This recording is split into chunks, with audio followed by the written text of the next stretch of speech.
What is up, everybody? Welcome back to another NBA Rundown brought to you courtesy of Run Pure Bets and Run Pure Sports. Quite the week we had last week, but the work doesn't stop. Today, I'm joined by Hoop. How you doing today, Hoop? Yeah, doing well. We got a 8 game slate today, and Hmm. it's the same. I mean, a ton of guys out, ton of guys resting. Makes it honestly probably makes it a little easier for DFS purposes opposed to sports betting purposes. But we talked a little bit pre-show. I think there's a couple spots we can definitely attack in the betting world today. Yeah, I definitely think there is too. So let's see if we can find some and land on some consensus. Let's just start with the worst game of the year. And if there's ever been a game that would showcase why we need a shorter NBA season, it would be this one right here. The Orlando Magic, who are 20 and 44, 30 and 32 against the spread, head to Detroit to take on the Pistons, who are 19 and 45, 32 and 28 against the spread. This injury report is like half the page of my full injury report. There's so many people on it. Okeke, Terrence Ross, Otto Porter, Michael Carter Williams, James Ennis for the Orlando side. On Detroit, I mean, more than half the team. Plumlee, Dennis Smith Jr., Corey Joseph, Wayne Ellington, Jahlil Okafor, Jeremy Grant, and Rodney McGruder all out. So the lineup that we will most likely get, it seems to be, so what they ran against Charlotte the other night was Sadiq Bey, Killian Hayes, Doumbaya. I can't pronounce his first name. Isaiah Stewart and Josh Jackson as the starter. You'll get Frank Johnson, Cook, Saban Lee, and Servetus coming off the bench. And I'll tell you what, I think it's an indictment of Orlando that even with that patchwork lineup, I like Detroit here. What do you think?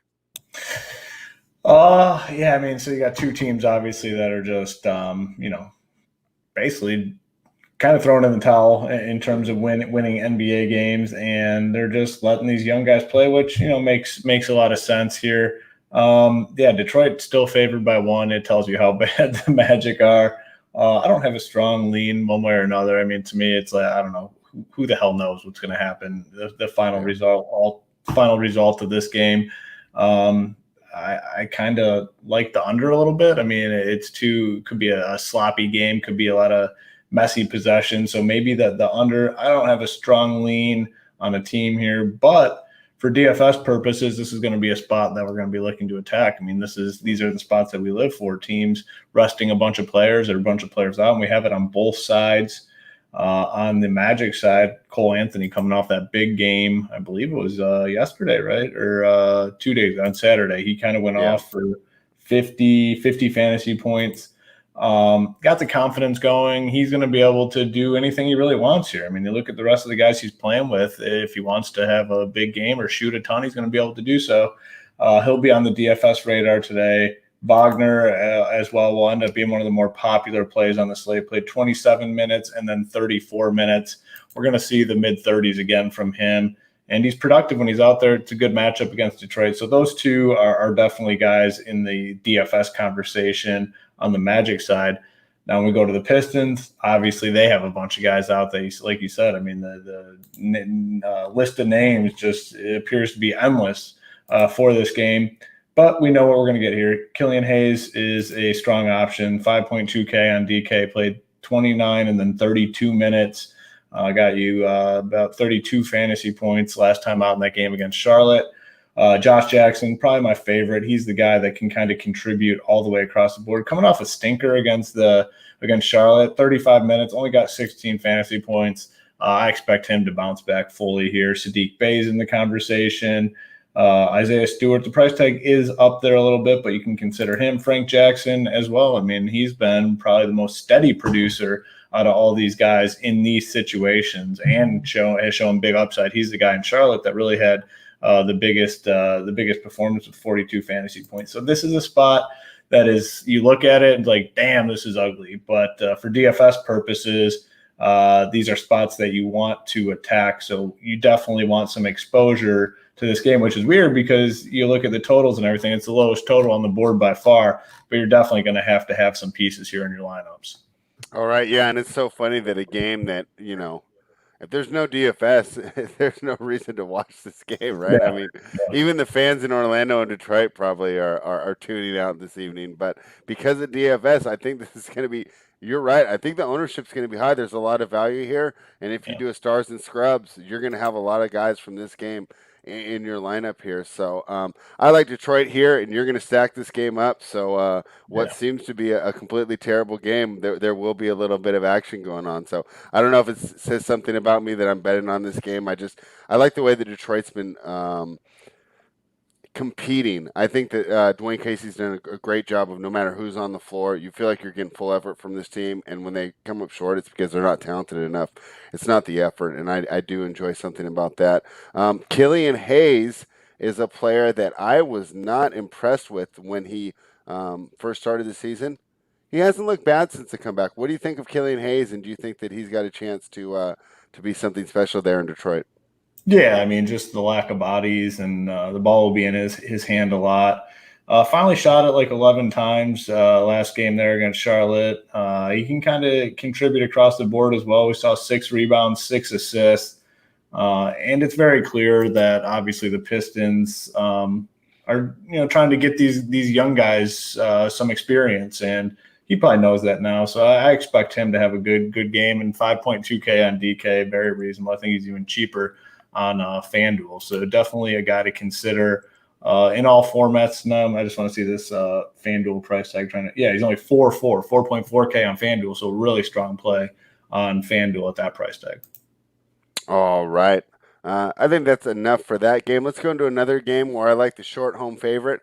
I'm talking about the Indiana Pacers, who are 30 and 33, 26 and 35, 26 and 37 against the spread, heading to Washington to take on the Wizards, who are 29 and 35, 36 and 28 against the spread, and coming off that very tough loss against the Mavericks. So, you know how they do it in the stock market. They pump and dump.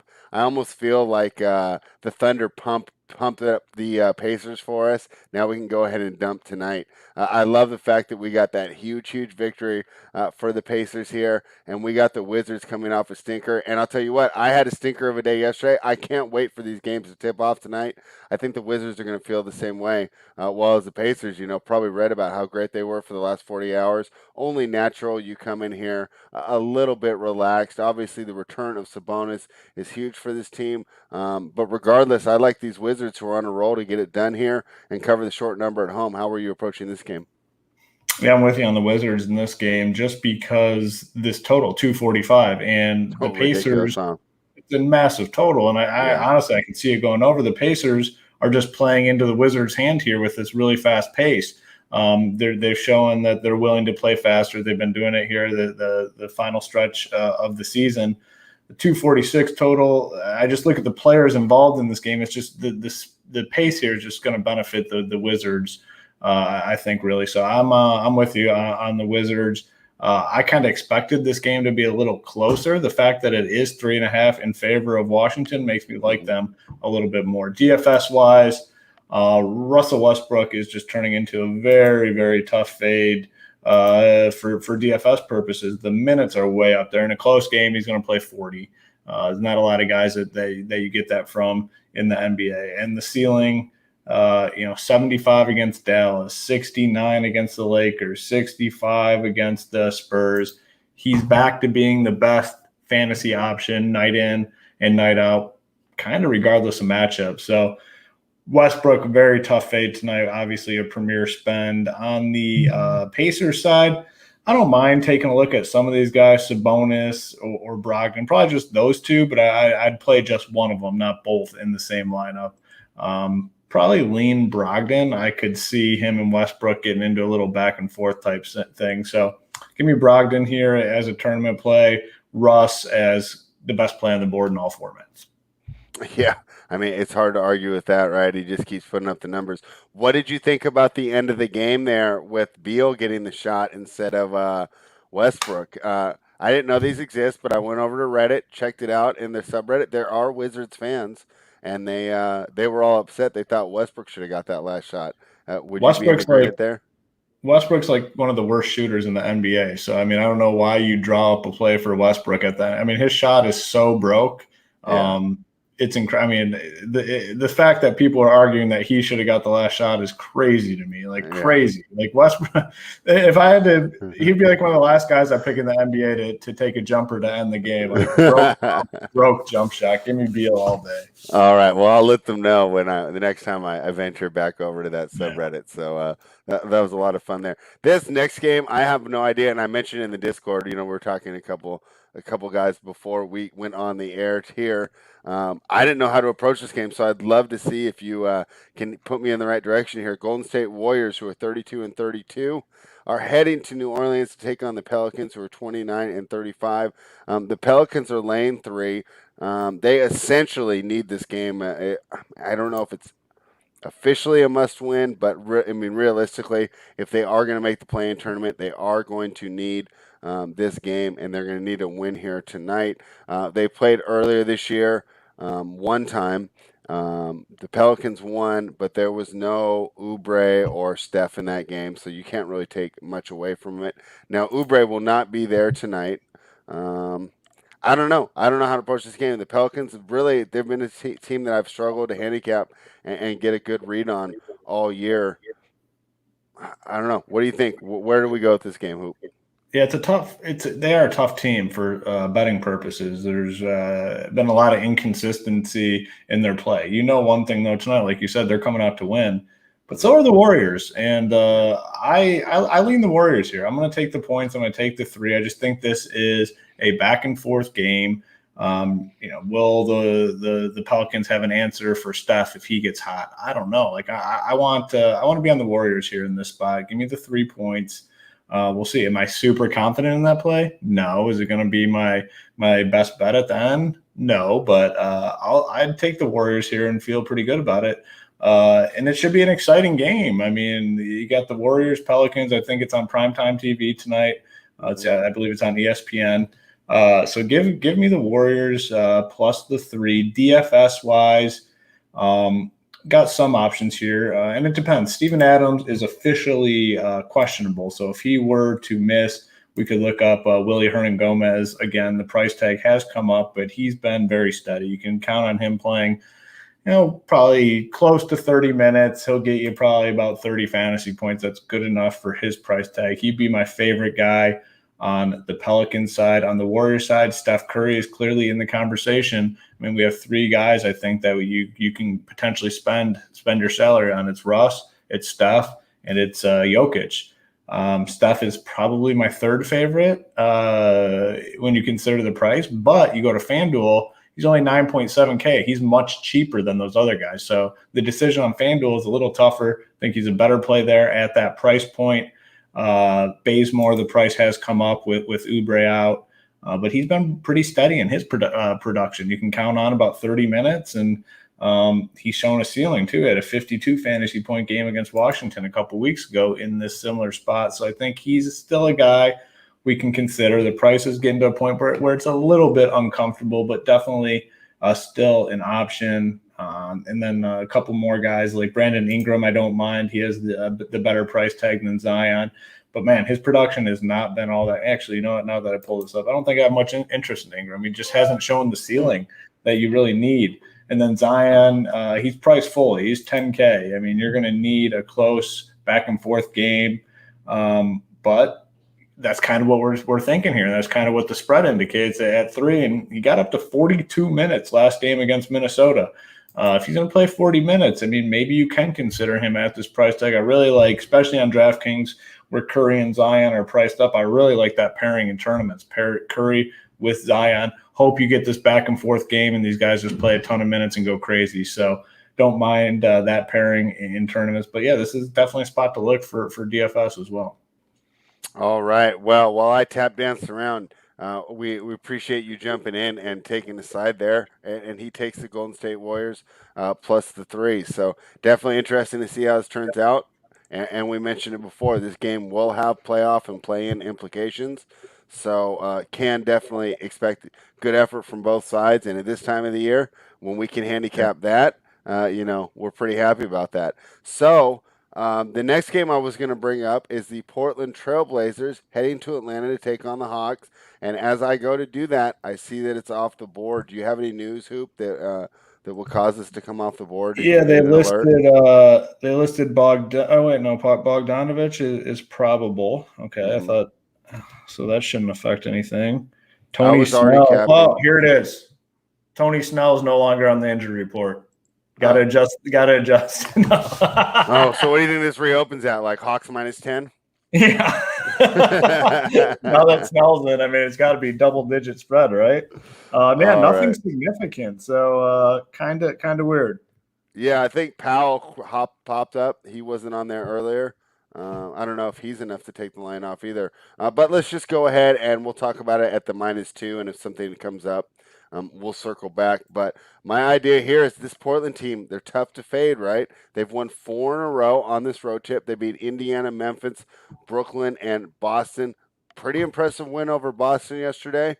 But my worry here is fatigue. So they were in Boston. Now they got to turn around, head down to Atlanta. Lillard played 39. McCollum played 38. Those were fast-paced minutes too, as we talked about how high the total was in that game yesterday. So I like the Hawks here. It's mainly a fatigue fade. What do you think here? Am I crazy for jumping in front of this Blazers steamroller? Yeah, I'm going to kind of follow your lead on this one. I didn't have a strong lean either way, but it does make sense. I mean, Portland playing that tough game yesterday afternoon, high-scoring game where these guys played a lot of minutes going to Atlanta. And Atlanta's not just a rollover team. I mean, they've improved quite a bit this year. So, yeah, it should be a tough test here for Portland. I'll join you on that Atlanta -2. I didn't have a strong lean, like I said, coming in, but you've kind of convinced me. Now, for DFS purposes, Portland has been a very difficult team when they're at full strength. They just have so many guys that are capable of producing. Dame, McCollum, Powell, Nurkic, Cantor, Carmelo coming off the bench, jacking up shots. Simons will shoot when he comes off the bench. So it's turned into a tough team for DFS purposes. Yeah, I guess I missed that Norman Powell was questionable, and he's been playing a ton too, 36, 34, 39. So maybe if he does sit, it would be a little bit of a boost to Dame, to McCollum, and even to Carmelo Anthony. So this is a spot for DFS that we can maybe monitor here. On the Atlanta side, I think you can definitely look to Trae Young tonight. I mean, he's priced a little bit below those top tier guys that I mentioned a little bit ago, the Westbrooks, the Jokic, the Currys, priced a good chunk below them. So I don't mind him. And yeah, he's not the Trae Young of last season where he's doing absolutely everything. They have other guys that can contribute, but coming off a solid game 2 nights ago, 50 fantasy points, 36 minutes against the Bulls. It's a good matchup for him. Like he could definitely kind of get off here in this one. So I do like him on the Atlanta side. Nothing as it stands right now in Portland, but if Paul is out, that would probably be a pretty big boost to McCollum and Lillard, and they do have pretty fair price tags. So that's kind of something to monitor, and we'll cover on the Hardwood Show tonight. All right. Yeah. Reminder, you find the Hardwood Show over at runpuresports.com. Promo code RPS Heater 25 to join now. The Hardwood Live Show is free to everybody. But, to really complement it, you have to be a member and you have to be able to be watching the final countdown. That's with JSU and Holden. The Hardwood Live will give you the guys' basic thoughts. But JSU's on there when they're going to lock, when the cores are being uploaded. We're discussing all the cores here. And, he's going to answer any question unless it's a guy that's in the core and a guy that's not in the core. If the guy's in the core, that's who they want. That's who he's going to choose.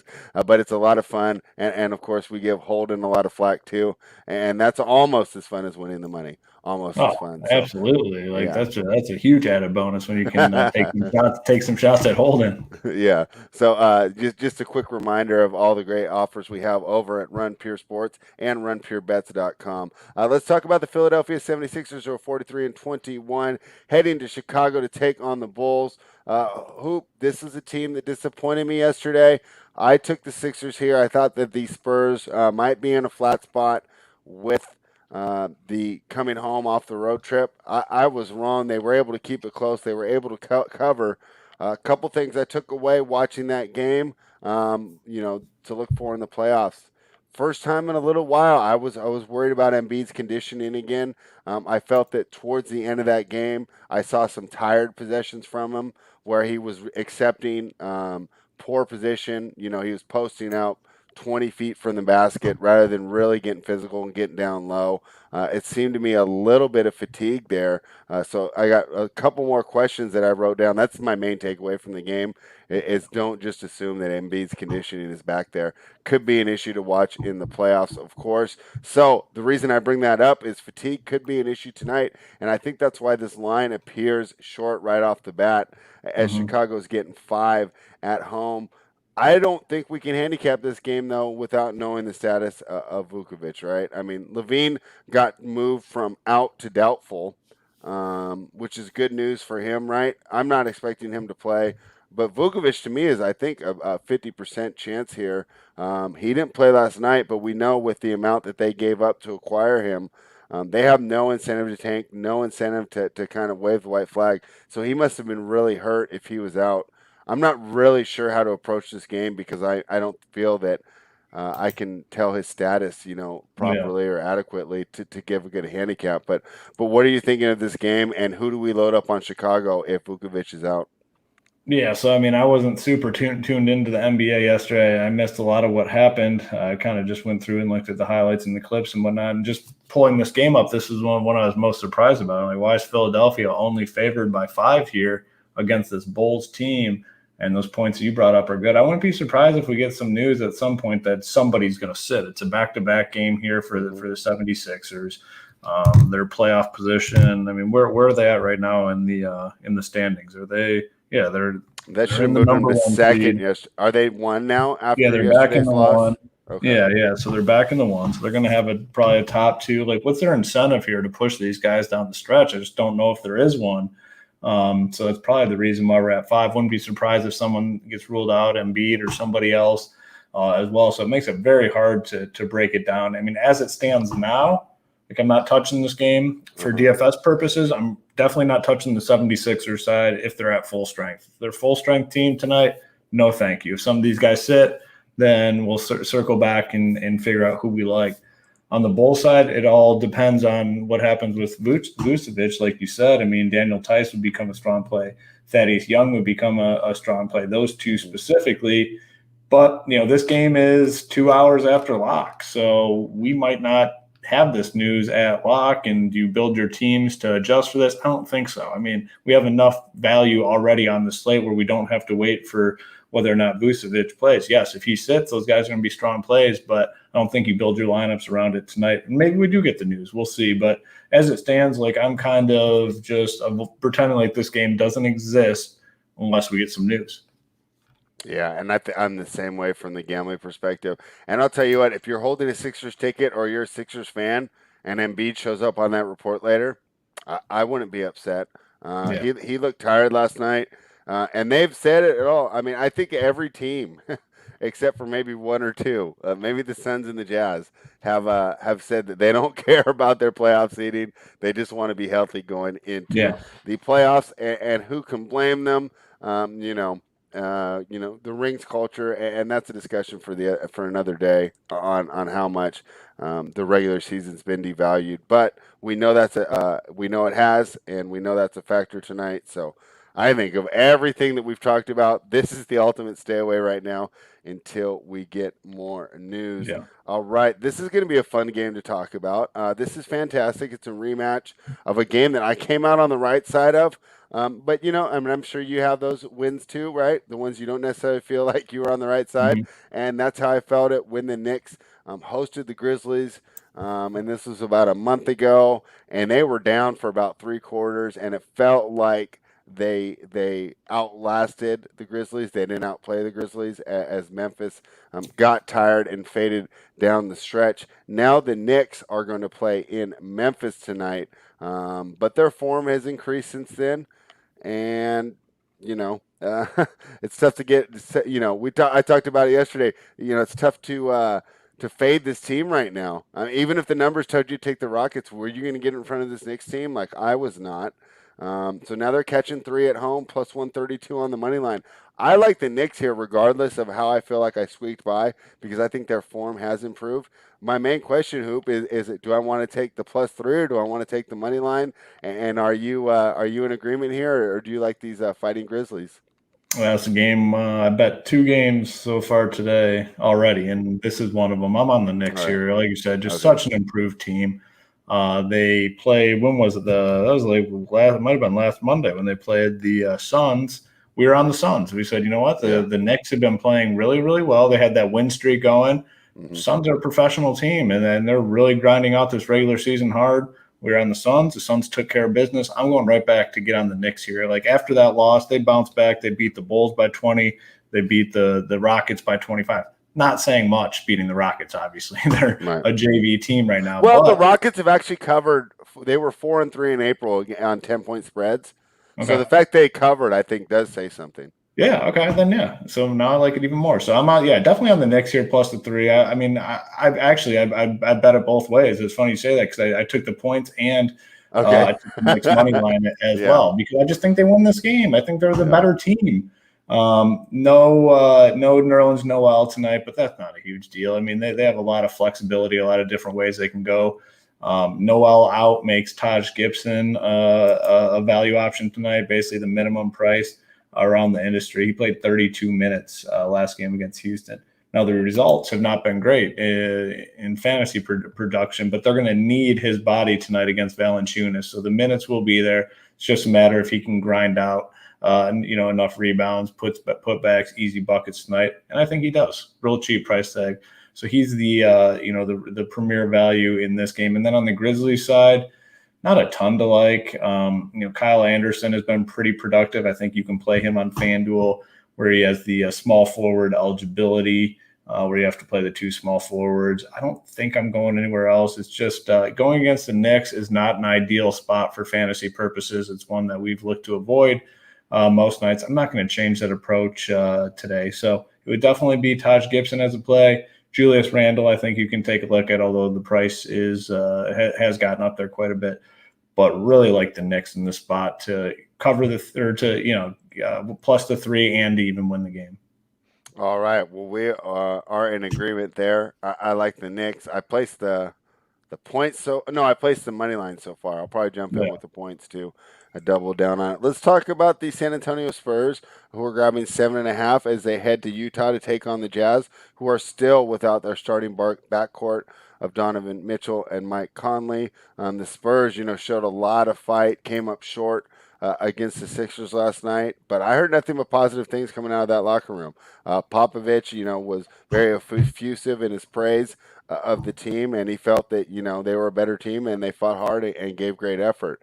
The question is here, we've talked about fading these teams coming off tough games. I think there could be a situation here where that would be something you would look at, but they priced this number correctly. They already moved it like 2.5 off what the numbers should show you, and I think that's about adequate for the fatigue, the 2.5. Because the other thing about Popovich is he doesn't care. He might just run out completely different guys.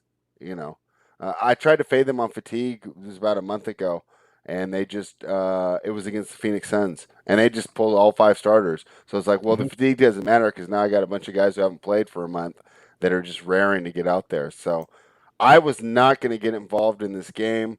The total's 220. Did you have a look for this game? No, sir. I mean, there's nothing I really like here at all, to be honest with you. The 7.5 seems like just a perfect number, to be honest with you.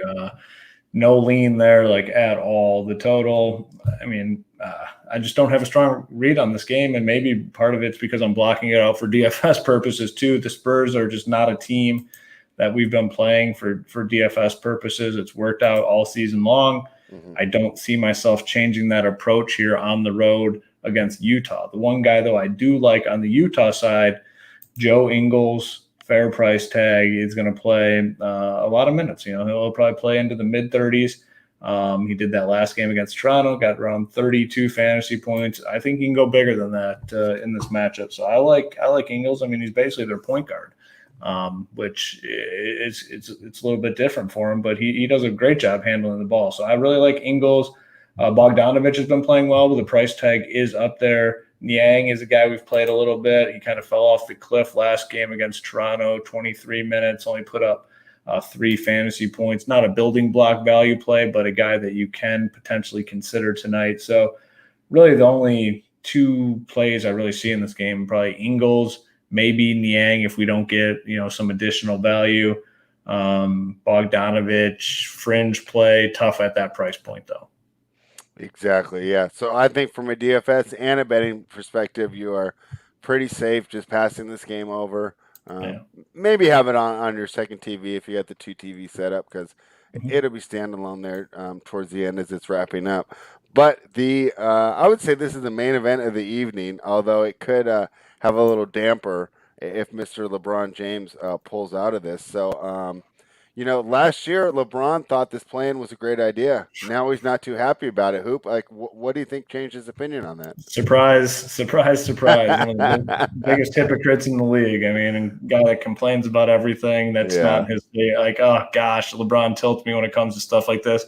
Love the tweet where he had the quote in there saying, hey, get all those teams in the bottom down there to battle it out. Well, now the Lakers find themselves in that position where they could be one of these teams battling it out. And surprise, surprise, like you said, LeBron James does not like the new format. I wonder what has changed, huh?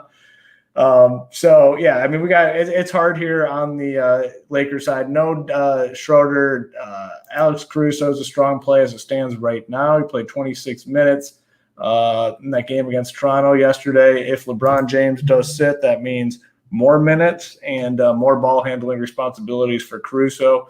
He is the minimum price on DK. So strong play there. Anthony Davis, the minutes have continued to trend up, but we still haven't seen that explosive game from him. Will it come against this Nuggets team that's definitely going to be playing hard? I don't think so. Going to be off of him tonight on the Nuggets side. Jokic, like I said, you got Jokic, you got Westbrook, you have Curry. Jokic is a phenomenal spend up in DFS tonight, and Michael Porter Jr. just continues to turn in solid performances. You're getting a lot of minutes, you're getting a lot of shots, a lot of scoring, good rebounder. I mean, he's just been so steady since this new role with Jamal Murray, and part of the reason why I still really like this Nuggets team to potentially win the NBA championship this year.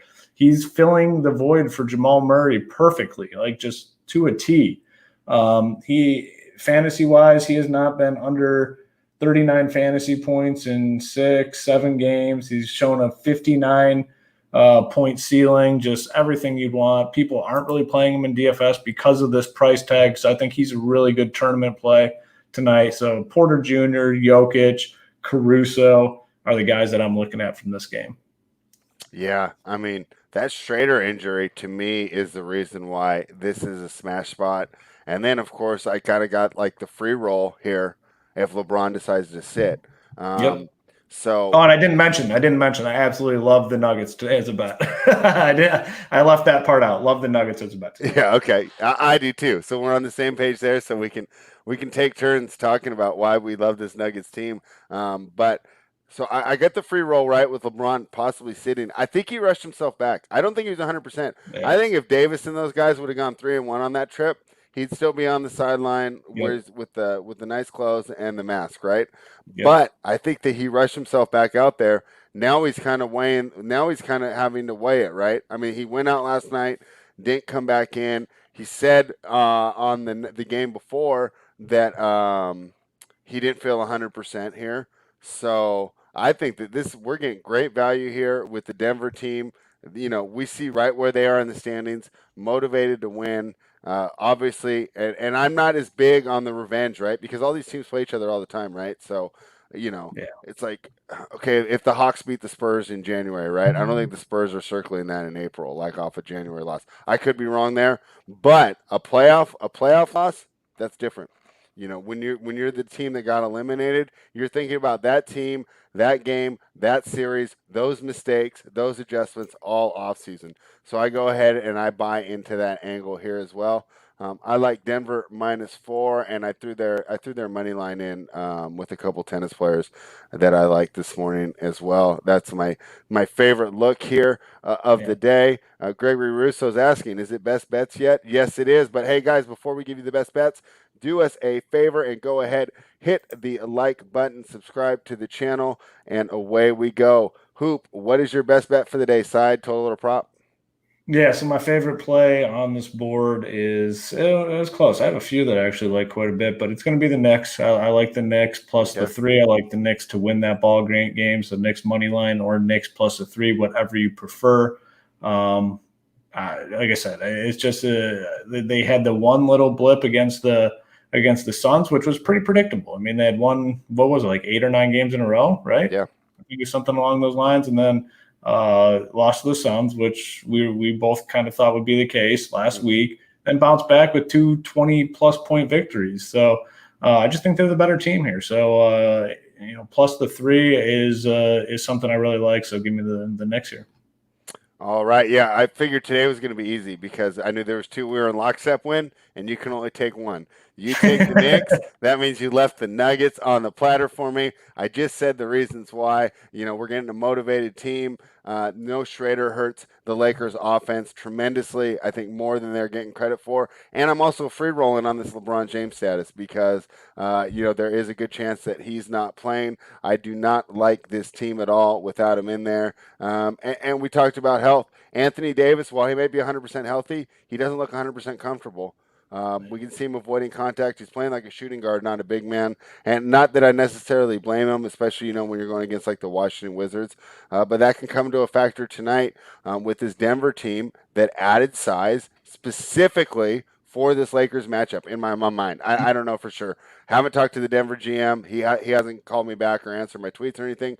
But my guess is here, the addition of JaVale McGee, the addition of Aaron Gordon is looking at that tape from last year and watching Dwight Howard and JaVale McGee absolutely destroy them on the offensive glass, which I thought was the key, and their size was the ability for them to beat the Nuggets and their sharpshooting last year. I love the Nuggets here. Hoop, always have a great time when you are on the show with me. Appreciate you making time to hang out with me and the Run Pure Bet subscribers. Do you want to let everyone know what we got going on over at Run Pure Sports this week? Yeah, so I mean, we'll have our shows all throughout the week. Usually 3:45 Eastern, the MLB starts. 5 p.m. Eastern is when the Hardwood show starts, and then 6:15 Eastern, JSU and Holden take you guys up to lock, breaking down all the news and notes of the slate. That is part of the premium product at Run Pure Sports. But like I said, we got that promo going. RPS Heater 25. You can get DFS and bets. It's typically a $100 package. You use that promo code. You can try it out, $75 for the first month. A lot of winners on both ends, DFS and bet. So it's a good time to get in, especially now. I got 2 main sports going. MLB, got NBA. The guys, NASCAR guys had a big day yesterday. PGA, our boy Coop had the PGA outright winner. It was on Sammy Burns. So a lot of good stuff going on over at runpuresports.com. Get on over there and check us out. All right. Well, you summed it up better than I could. Like I said, the Hardwood Live show is so much fun to watch if you're making the lineups. And then the members know about how beneficial hanging out and watching the final countdown could be. On the bet side, I will be back with the Sports Keg on Thursday evening. You got to be a member to watch that show. We have a lot of fun. We talk sports. It's almost like a nice little, not necessarily first take, but talking sports, a sports talk environment. But we'll throw out the live bets too as we're watching the games, finding the winners, and you can only get that if you're a member of runpurebets.com. So head on over. The promo code for that one is bets25 off, or if you're already a DFS member, use the promo code GetBets. Just a last reminder for everyone: please like the video, subscribe to the channel. We'll be back tomorrow with the team that loves to talk. We get plenty of content on Tuesdays, and that's when JSU and Mangone hit the screen together. It's a lot of fun for me, and you never know which way it could go. I think last Tuesday, Mangone had to stop us during our 10-minute soliloquy on the Miami Heat's playoff chances. So should be a lot of fun tomorrow. And of course, we got a stacked lineup for the whole week. So we will be back tomorrow. Once again, Hoops, thanks for hanging out. Thanks to everybody for watching, and Run Pure.